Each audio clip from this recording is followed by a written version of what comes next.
Nous avons vu dans une vidéo précédente comment se forme le calcaire et quel est son cycle.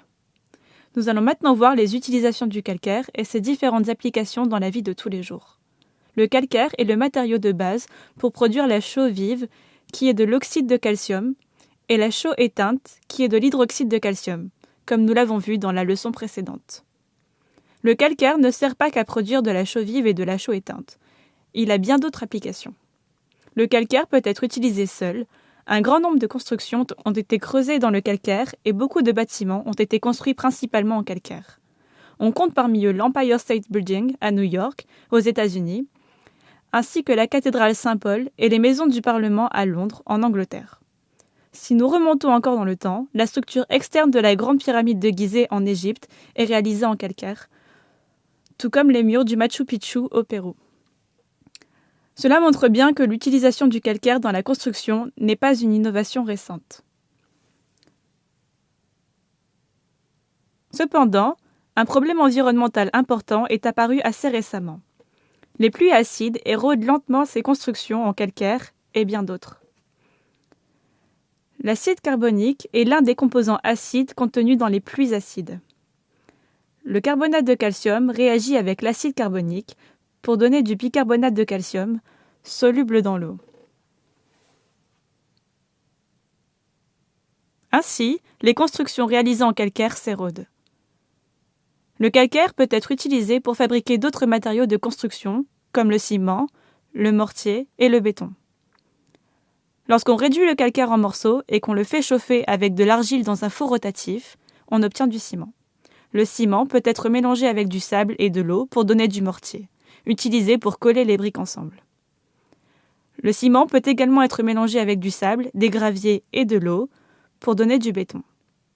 En durcissant, le béton devient un matériau très solide. Lorsqu'on verse du béton dans une structure composée de barres d'acier, on obtient du béton armé qui est encore plus solide. Le calcaire peut même être réduit en morceaux et utilisé comme un agrégat pour le dallage des routes.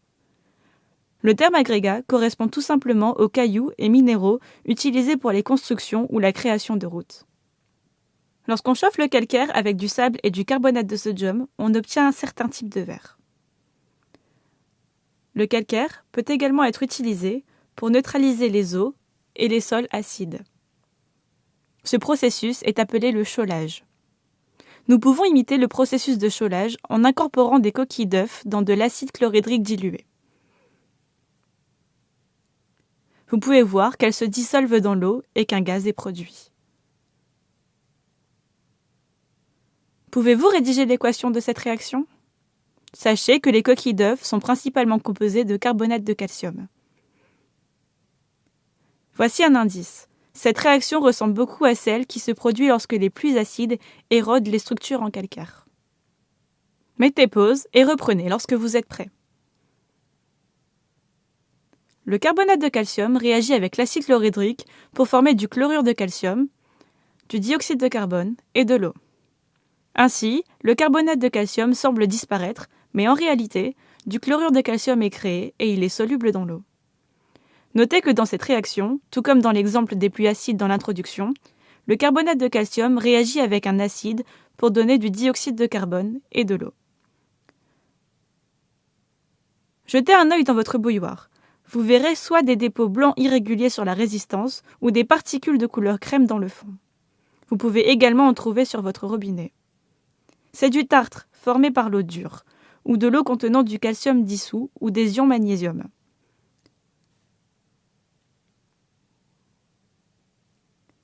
Le tartre est simplement un dépôt de carbonate de calcium qui se forme lorsque les ions calcium dissous s'associent aux ions carbonate dissous. Enfin, le calcaire étant blanc, il peut être réduit en poudre et être ajouté dans les peintures ou les dentifrices comme agent colorant. En conclusion, le calcaire est beaucoup utilisé dans la vie de tous les jours, comme par exemple pour la création de matériaux de construction. Le calcaire peut être utilisé pour le dallage des routes, comme composant pour la création de certains types de verres, et même pour neutraliser les eaux et les sols acides.